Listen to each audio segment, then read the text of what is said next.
Kembali di layar kaca, ini adalah tadi kita sama-sama mengikuti sidang tuntutan Ferdy Sambo yang berlangsung di Pengadilan Negeri Jakarta Selatan dan terbukti secara sah dan meyakinkan melakukan tindak pidana pembunuhan berencana secara bersama-sama sebagaimana melanggar pasal 340 KUHP, junto pasal 55 ayat 1 ke 1 KUHP.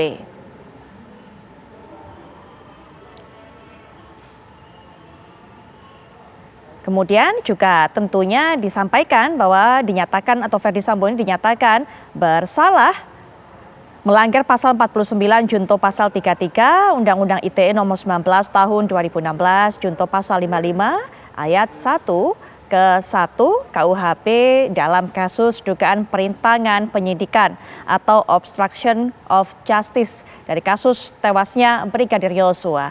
Dan jaksa sudah sama-sama kita ketahui bagaimana keputusannya menuntut Ferdy Sambo dihukum penjara seumur hidup. Dalam perbincangan kami tadi, sebelum jeda, kami tadi sudah membahas bahwa tuntutan hukuman mati seperti yang diinginkan oleh keluarga, seperti juga diinginkan oleh masyarakat, karena masyarakat juga banyak memberikan pandangannya mengenai hal ini. Setelah kemarin mendengarkan tuntutan yang diberikan jaksa kepada dua terdakwa kemarin, saat ini Ferdy Sambo. Nah, tidak segampang itu atau tidak semudah itu untuk bisa menuntut hukuman mati. Apa saja pertimbangannya? Bang Palmer, Prof. Hipnu tadi sudah menyampaikan alasan-alasannya. Kita juga akan dengarkan bagaimana tanggapan dari kuasa hukum almarhum Brigadir Yosua terhadap tuntutan jaksa yang disampaikan pada hari ini. Ada Bang Yonatan Baskoro yang sudah bergabung dengan kita secara daring. Bang Yonatan, selamat malam. Selamat malam Mbak Putri, selamat malam Ketua Audisin Mobile, Bang Palmer dan Prof. Hipnu. Baik, Bang Yonatan, kemarin kita juga sudah bersama-sama berbincang-bincang. Kita sudah dengarkan tanggapan dari sudut pandang kuasa hukum almarhum Brigadir Yosua terhadap tuntutan untuk dua terdakwa kemarin, Ricky Rizal, kemudian juga Kuat Ma'ruf. Untuk yang hari ini yang disampaikan jaksa kepada Ferdy Sambo, bagaimana pandangan dari kuasa hukum, Bang Yonatan? Ya, tentu perlu kami sampaikan di sini bahwasannya apapun itu hukumannya tidak akan ada yang pernah setimpal dengan terenggutnya nyawa seorang almarhum Nofriansah Yosua Huta Barat. Sehingga dalam hal pembacaan tuntutan oleh jaksa penuntut umum, tentu kami keluarga selalu berharap akan ada hukuman yang maksimal. Meskipun jika hukuman maksimal yang disampaikan pun tidak akan pernah mengganti nyawa almarhum, begitu ya. Nah, namun ketika kita melihat kemarin 8 tahun yang disampaikan oleh jaksa penuntut umum terhadap Kuat dan Ricky Rizal, itu tentu sangat mengecewakan keluarga, karena bagaimana tidak, sedangkan dakwaan jaksa di 340 itu terbukti. Namun pada hari ini kita saksikan bersama Ferdy Sambo dituntut seumur hidup. Setidaknya itu mengobati rasa kekecewaan dan kesedihan keluarga, walaupun tidak sepenuhnya. Nah, tapi kan kita tidak berhenti sampai di sini, karena keputusan finalnya nanti adalah di tangan majelis hakim.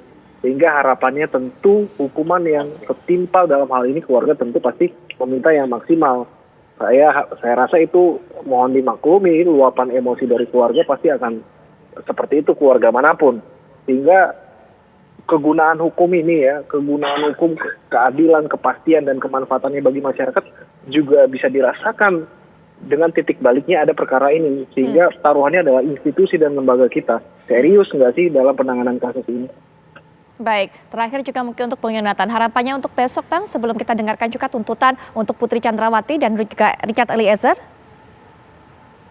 Ya, tentunya jika jaksa kan berkesimpulan yang sangat dini menurut saya terkait dengan perselingkuhan. Kalau memang jaksanya itu konstruksinya bisa berubah semua, dalam artian bisa saja PJ justru yang sebagai aktor intelektualnya, sehingga dalam hal ini tentu harus dihukum maksimal. Kalau terkait dengan Richard, ya kita lihat yang bersangkutan sudah mengajukan diri sebagai justice kolaborator, dan kami lihat juga keterangannya konsisten, tidak ada yang janggal, sehingga untuk mendapat keringanan saya rasa akan lebih ringan dari terdakwa-terdakwa yang lain.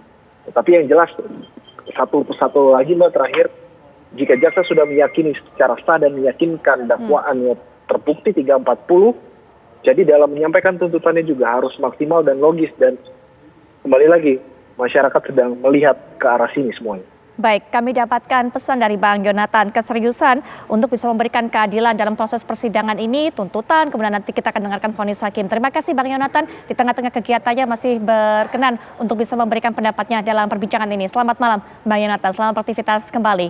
Terima kasih. Baik, nah ini mungkin Prof. Hipnu juga bisa berikan pandangan mengenai besok peluangnya seperti apa ketika jaksa kemudian juga memberikan tuntutan kepada, kita bahas terlebih dahulu untuk Putri Chandrawati dengan beberapa hal yang dipertimbangkan, memberatkan, meringankan, termasuk juga bagaimana upaya Putri ini untuk menggugah mulai dari jaksa kemudian hakim dengan ceritanya dan juga dengan tangis air matanya. Silakan Prof. Hipnu.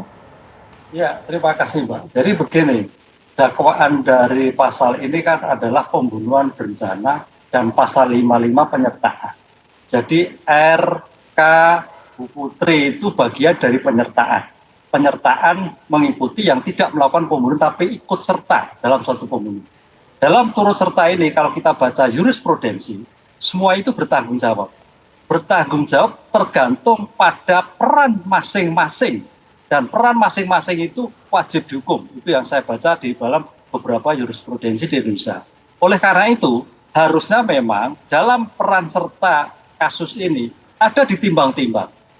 Antara Kuat dan Riki, itu harusnya Riki yang lebih tinggi.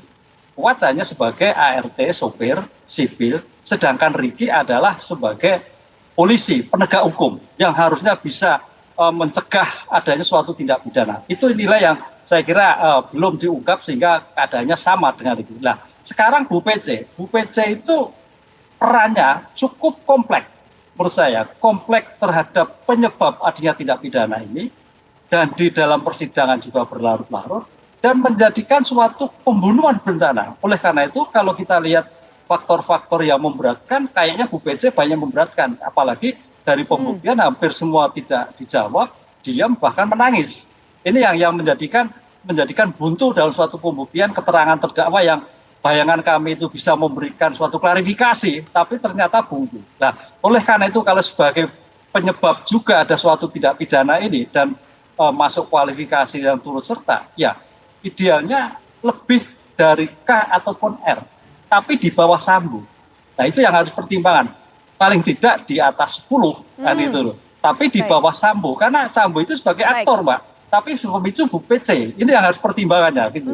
Baik, Prof. Hipnu, kita dapatkan nanti kita akan bahas lagi lebih lanjut. Bang Palmer juga bisa berikan pandangan, karena kalau dari kacamata Prof. Hipnu tadi mengatakan banyak sekali sebenarnya hal yang memberatkan bagi Putri Chandrawati. Nanti dibahas lagi Bang setelah jeda berikut ini, kami segera kembali. Baik, kita akan lanjutkan perbincangan Bang Palmer. Prof. Hipnu tadi mengatakan banyak ini yang menjadi hal-hal pemberat bagi Putri Chandrawati. Mungkin Abang sebagai praktisi hukum juga bisa memberikan pandangan, kira-kira nanti strategi dari pihak pengacara seperti apa? Ya, pertama kalau yang biasa kita lihat di negara seperti Amerika dan yang juga saya praktekkan dalam kasus-kasus contohlah korupsi misalnya gitu ya, kita sudah tahu ditangkap KPK itu misalnya sudah nyata lah gitu. Daripada kita berdebat, pertama saya minta udah ngakuin aja lah biar cepat, biar lebih mudah saya nanti meyakinkan hakim ini juga korban dari sistem yang masih bobrok Pak Hakim. Ya ini juga terjebak di dalam sebuah, kan kira-kira begitulah. Nah demikian juga di dalam semua kasus. Jadi ketika keadaannya sudah sangat transparan terbuka perbuatan itu dan terdakwanya sendiri sudah mengatakan ini tanggung jawab saya. Terus apa masih ngotot kita pasal ini begini, pasal itu begitu, elemennya, unsurnya begini begitu di dalam rangkaian peristiwa yang termasuk menutup hordeng si Kuat Ma'ruf ini hanya satu saksi yang melihat. Mana bisa satu saksi, itu kan harus dibuktikan dengan 2 alat bukti. Mengenai menutup hordeng itu kan hanya sebuah rangkaian. Nggak usah capek berdebat di situ karena melihat secara global kasus ini sudah sangat terbuka. Bahkan terdakwa sudah mengatakan, tak itu tanggung jawab saya. Terlepas ya apakah ini suruh tembak, apa ini sikat atau hajar gitu ya.